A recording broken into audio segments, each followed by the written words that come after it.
মৰমৰ ছাত্ৰ-ছাত্ৰীসকল তোমালোক সকলোকে আমাৰ এই চেনেলটোলৈ পুনৰবাৰ স্বাগতম জনাইছো। আজিৰ এই ভিডিঅ'টিত ক্লাছ 7ৰ সমাজ বিজ্ঞানৰ 3 নম্বৰ পাঠ পৃথিৱীৰ উপৰিভাগ আৰু ইয়াৰ পৰিৱৰ্তন এই পাঠটিৰ অনুশীলনীত থকা প্ৰশ্নসমূহৰ উত্তৰসমূহ কৈ দিবলৈ চেষ্টা কৰিম। ভিডিঅ'টি শেষলৈকে চাই থাকিবা। 1 নম্বৰত দিছে তলত দিয়াবোৰৰ উত্তৰ লিখা। মই তোমালোকৰ প্ৰশ্নসমূহৰ উত্তৰ চমুকৈ লিখি দিছো। ঠিক আছে। ক নম্বৰ দিছিল বায়ুমণ্ডল বুলিলে কি বুজা? বায়ুমণ্ডল বুলিলে কি বুজা ইয়াৰ বিষয়ে তোমালোকে পৃষ্ঠা নম্বৰ 31ত পাইছিলা। আমি ইয়াতে পাইছিলো যে আমাৰ পৃথিৱীৰ উপৰিভাগক বায়ুৰ যি এক আৱৰণে আৱৰি আছে তাকে বায়ুমণ্ডল বুলি কোৱা হয়। গতিকে এইখিনিৰ পৰা মই তোমালোকক আনসাৰটো লিখি দিছো। তোমালোকে এইখিনি পঢ়িলে আনসাৰটো পাই যাবা। এনেদৰে তোমালোকে লিখি ল'ব পাৰিবা। ক নম্বৰৰ প্ৰশ্নটোৰ উত্তৰ হৈছে আমাৰ পৃথিৱীৰ উপৰিভাগক বায়ুৰ যি এক আৱৰণে আৱৰি আছে তাকে বায়ুমণ্ডল বুলি কোৱা হয়। তোমালোকক যদি দীঘলীয়াকৈ লাগে তোমালোকে এটা কমেন্ট কৰিবা। মই তোমালোকক কমেন্ট সেকশনতে ইয়াৰ উত্তৰটো দীঘলীয়াকৈ লিখি দিম। ঠিক আছে। ঠিক তেনেদৰে বাকি কেইটা প্ৰশ্নৰ উত্তৰ তোমালোক কিমান নম্বৰ পেজত পাবা মই সাইডত লিখি দিছো। মনত ৰাখিবা যদিহে তোমালোকৰ কিতাপখন ভৱিষ্যতলৈকে চেঞ্জ হয়, ধৰা মই বাৰ ভিডিঅ'টো বনাইছো অহাবাৰলৈকে যদি কিতাপখন চেঞ্জ হয় পেজসমূহৰ হয়তো উলট-পালট হ'ব পাৰে, তোমালোকে এইটো মনত ৰাখিবা। 6 নম্বৰ প্ৰশ্ন ফলকবোৰ এক বছৰত কিমান সেন্টিমিটাৰ লৰচৰ কৰে? ফলকবোৰ এবছৰত 1ৰ পৰা 1.5 সেন্টিমিটাৰ পৰ্যন্ত গতি কৰে বুলি বিজ্ঞানীসকলে ঠাৱৰ কৰিছে। এই প্ৰশ্নটোৰ উত্তৰ তোমালোকে কিতাপখনৰ পৃষ্ঠা নম্বৰ 37ৰ জানি থোৱা হাত পাবা, তোমালোকে চাই ল'ব পাৰিবা। গ নম্বৰ প্ৰশ্ন সাময়িক বতাহৰ বিষয়ে লিখা। এনেদৰে লিখিবা। দিনটোৰ বিভিন্ন সময়ত বতাহ বয়, সেইদৰে বছৰৰ বিভিন্ন ঋতুত বতাহ বলা দেখা যায়। এই বতাহৰ কাৰণ হ'ল বায়ুমণ্ডলত হোৱা চাপ আৰু তাপৰ তাৰতম্য। ইয়াৰ ফলত বায়ুৰ চাপৰো তাৰতম্য ঘটে। এনে তাৰতম্যৰ ফলত উচ্চ চাপ অঞ্চলৰ পৰা নিম্ন চাপ অঞ্চললৈ যি বতাহ বলে তাকে সাময়িক বতাহ বোলে। জল বতাহ, স্থল বতাহ, মৌচুমী বতাহ আদিবোৰ হৈছে সাময়িক বতাহ। তোমালোকে সাময়িক বতাহৰ বিষয়ে তোমালোকৰ কিতাপখনৰ পৃষ্ঠা নম্বৰ 34ত পাবা। নেক্সট কুৱেশ্যনটো চাওঁ আহা। ঘ নম্বৰ বালিস্তূপ কি? বালিস্তূপ কি এনেদৰে লিখিবা তোমালোকে। মৰুভূমিৰ কোনো অঞ্চলত বতাহৰ গতি কমি আহিলে কঢ়িয়াই অনা শিল বালিবোৰ জমা হৈ বালিস্তূপ সৃষ্টি কৰে। 9 নম্বৰ প্ৰশ্ন অশ্বক্ষুৰাকৃতিৰ হ্ৰদ কি? এনেদৰে লিখিবা।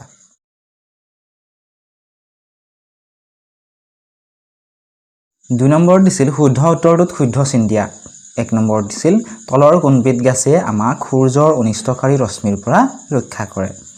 অপশ্যন ক'ত দিছিলে কাৰ্বন ডাই অক্সাইড, অপশ্যন খ নাইট্ৰজেন আৰু অপশ্যন ডি দিছিলে অজন। এই যিটো অজন গেছ আছে এই অজন গেছে আমাক সূৰ্যৰ অনিষ্টকাৰী ৰশ্মিৰ পৰা আমাক ৰক্ষা কৰে। এই প্ৰশ্নটোৰ শুদ্ধ উত্তৰটো হৈছে অপশ্যন নম্বৰ গটো। এই প্ৰশ্নটোৰ উত্তৰ তোমালোকে পৃষ্ঠা নম্বৰ 32ত তোমালোকে পাবা ষ্ট্ৰেটস্ফিয়াৰৰ এইখিনিত। ঠিক আছে। বায়ুমণ্ডলৰ এই স্তৰটোতে অৰ্থাৎ ষ্ট্ৰেটস্ফিয়াৰ স্তৰত অজন গেছৰ এটা স্তৰ আছে। এই স্তৰটোৱে সূৰ্যৰ পৰা অহা ক্ষতিকাৰক অতিবেঙুনীয়া ৰশ্মি শোষণ কৰি পৃথিৱীত পৰাত বাধা দিয়ে। কিহৰ কাৰণে ক্ষতিকাৰক বুলি কোৱা হয়? এই ক্ষতিকাৰক যি অতিবেঙুনীয়া ৰশ্মি আছে ইয়াৰ দ্বাৰা কি হয় ছালৰ কেঞ্চাৰ বেমাৰ হ'ব পাৰে, কেঞ্চাৰ ৰোগ হ'ব পাৰে। গতিকে সেই সূৰ্যৰ পৰা অহা ক্ষতিকাৰক অতিবেঙুনীয়া ৰশ্মি শোষণ কৰি পৃথিৱীত পৰাত বাধা দিয়ে। ঠিক আছে। গতিকে এই অজন গেছৰ স্তৰটোৱে হ'ব শুদ্ধ উত্তৰ। নেক্সট চোৱা 2 নম্বৰ হিমবাহৰ অৱক্ষেপবোৰৰ নাম হ'ল। অপশ্যন দিছিল ক প্লাৱনভূমি, অপশ্যন খ কাঠফুলাৰ দৰে শিলা আৰু অপশ্যন নম্বৰ গত দিছিলে গ্ৰাফ। শুদ্ধ উত্তৰটি হৈছে অপশ্যন নম্বৰ গটো গ্ৰাফ। হিমবাহৰ অৱক্ষেপবোৰৰ নাম হৈছে গ্ৰাফ। 3 নম্বৰ প্ৰশ্নত দিছিল পানীৰ ৰূপত পৃথিৱীত পৰা অধক্ষেপণৰ নাম। অপশ্যন দিছিল ক বৰষুণ, খ মেঘ, গ বৰফ। পানীৰ ৰূপত পৃথিৱীত পৰা অধক্ষেপণৰ নাম হৈছে বৰষুণ। 4 নম্বৰ প্ৰশ্ন কাঠফুলা আকৃতিৰ শিলা পোৱা ঠাই। অপশ্যন দিছিল ক মৰুভূমি, খ নদী উপত্যকা, গ প্লাৱনভূমি। কাৰেক্ট এনসাৰটি হৈছে অপশ্যন নম্বৰ কটো মৰুভূমি। কাঠফুলা আকৃতিৰ শিলা পোৱা ঠাই হৈছে মৰুভূমি। নেক্সট 5 নম্বৰ প্ৰশ্ন মানুহৰ বাবে বায়ুমণ্ডলৰ আটাইতকৈ গুৰুত্বপূৰ্ণ স্তৰটো হ'ল। অপশ্যন দিছিল ক মেছস্ফিয়াৰ, অপশ্যন খ ষ্ট্ৰেটস্ফিয়াৰ, অপশ্যন গ ট্ৰপস্ফিয়াৰ। ইকুৱেশ্যনটোৰ শুদ্ধ উত্তৰটি হৈছে অপশ্যন নম্বৰ গটো মানুহৰ বাবে বায়ুমণ্ডলৰ আটাইতকৈ গুৰুত্বপূৰ্ণ স্তৰটো হৈছে ট্ৰপস্ফিয়াৰ স্তৰ। 6 নম্বৰ প্ৰশ্ন অশ্বক্ষুৰাকৃতিৰ হ্ৰদ সৃষ্টি হোৱা ঠাই। অপশ্যন দিছিল ক হিমবাহ অঞ্চল, খ নদী উপত্যকা আৰু গ মৰুভূমি। কাৰেক্ট এনচাৰটি হৈছে অপশ্যন নম্বৰ খটো অশ্বক্ষুৰাকৃতিৰ হ্ৰদ সৃষ্টি হোৱা ঠাই হৈছে নদী উপত্যকা। এইবাৰ আমাক 3 নম্বৰ দিছিল যে বাওঁফালৰ কথাখিনিৰ লগত সোঁফালৰ কথাখিনি মিলোৱা। মই ইয়াতে যদিও কলম ব্যৱহাৰ কৰি মিলাই দিছোঁ, তোমালোকে কিন্তু কাঠ পেঞ্চিল ব্যৱহাৰ কৰিবা। বহুতো ছাত্ৰ ছাত্ৰীয়ে আগৰ ভিডিঅ'বিলাক কমেণ্ট কৰিছিলে যে কাঠ পেঞ্চিল ব্যৱহাৰ কৰিলে বহুত ছাত্ৰ ছাত্ৰীয়ে চিনি নাপায়, সেইবাবে মই কলম ব্যৱহাৰ কৰি চিন দিছোঁ। ঠিক আছে, তোমালোকে কাঠ পেঞ্চিল ব্যৱহাৰ কৰি ইয়াতে কিতাপখনতো চিন দি ল'ব পাৰিবা। ক নম্বৰত দিছিলে বাণিজ্য বঁটা, বাণিজ্য বঁটাটো মিলিব নিয়ত বতাহৰ লগত, নিয়ত বতাহ। ঠিক আছে, এনেদৰে তোমালোকে মিলাই ল'বা ভালদৰে নিয়ত বতাহ। হিমবাহ, খ নম্বৰত আছে হিমবাহ, হিমবাহ হ'ব বৰফৰ নদী। ঠিক আছে, বৰফৰ নদী হ'ব, এইটো লগত মিলাবা। লুটো হ'ব, লু হ'ব স্থানীয় বতাহ, সৰ্পিল গতি হ'ব নদীৰ মধ্য অংশ আৰু ষ্ট্ৰেটস্ফিয়াৰটো হ'ব অজন স্তৰ। এনেদৰে তোমালোকে মিলাই ল'বা। এতিয়া চাওঁ আহাচোন 4 নম্বৰ প্ৰশ্নটো। 4 নম্বৰত দিছিল কাৰণ দৰ্শোৱা। 50টামান শব্দৰ ভিতৰত উত্তৰখিনি আমাক লিখিবলৈ কৈছে। ঠিক আছে, ক নম্বৰ প্ৰশ্নটো দিছিল সেমেকা বতৰত তিতা কাপোৰ সোনকালে নুশুকায়। সেমেকা বতৰত তিতা কাপোৰ সোনকালে কিয় নুশুকায়? আমাৰ মাহঁতে যেতিয়া বা আমাৰ বাহঁতে যেতিয়া আমাৰ কাপোৰবিলাক ধুৱে, তেতিয়া সেমেকা বতৰত কিন্তু কাপোৰবিলাক ধুই নিদিয়ে, ৰ'দ বতৰতহে দিয়ে। কিহৰ কাৰণে? কাৰণ সেমেকা বতৰত তিতা কাপোৰ সোনকালে নুশুকায়, বহুত সময় লাগে। তো কিহৰ কাৰণে নুশুকায় আমাক কাৰণ দৰ্শাই লিখিব কৈছে। তোমালোকে এই প্ৰশ্নটোৰ উত্তৰ এনেদৰে লিখিব পাৰিবা। 4 নম্বৰৰ ক প্ৰশ্নটোৰ উত্তৰ এনেদৰে লিখিবা। বায়ুমণ্ডল যেতিয়া জলীয় ভাপেৰে ভৰি থাকে তেতিয়া আমি বতৰটো সেমেকা বুলি কওঁ। সেইবাবে বায়ুত আৰু অধিক জলীয় বাষ্প ধাৰণ কৰা ক্ষমতা নাথাকে।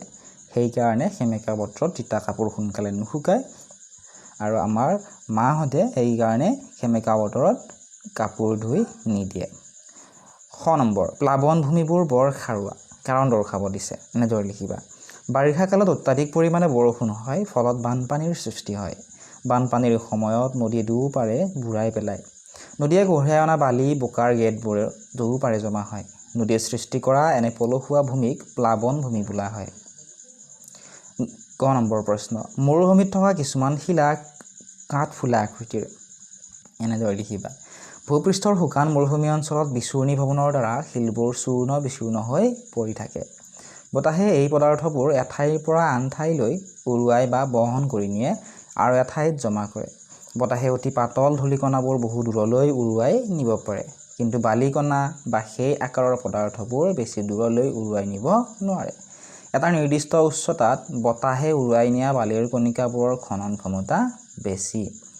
সেইবাবে মৰুভূমিৰ বুকুত থকা শিলাখণ্ডবোৰৰ এক বিশেষ উচ্চতাত বেছিকৈ ক্ষয় হৈ কাঠফুলা আকৃতিৰ শিলাৰ সৃষ্টি কৰে। ঘ নম্বৰ প্ৰশ্ন বিষুৱীয় অঞ্চলতকৈ 2 মেৰু শীতল অঞ্চল, কাৰণ দৰ্শোৱা। এনেদৰে লিখিবা। বিষুৱীয় অঞ্চলত সূৰ্যৰ ৰশ্মি গোটেই বছৰ পোনে পোনে বা লম্বভাৱে পৰে বা সেই অঞ্চলৰ বায়ুমণ্ডলৰ উষ্ণতা সদায় বেছি। আনহাতে বিষুৱৰ পৰা 2 মেৰুৰ ফালে ক্ৰমে সূৰ্যৰ ৰশ্মি হেলনীয়া হৈ পৰে বাবে সেই অঞ্চলবোৰৰ বায়ুমণ্ডল শীতল। আমি জানো যে বিষুৱৰ ওচৰৰ ঠাইবোৰত সূৰ্যৰ পোহৰ লম্বভাৱে পৰে, ফলত বিষুৱৰ ওচৰৰ ঠাইবোৰত বায়ুমণ্ডলৰ উষ্ণতা বেছি। সমান্তৰালভাৱে মেৰুৰ ওচৰৰ ঠাইবোৰৰ উষ্ণতা কম হয়। মেৰু অঞ্চলত উষ্ণতা কম বাবে জলবায়ু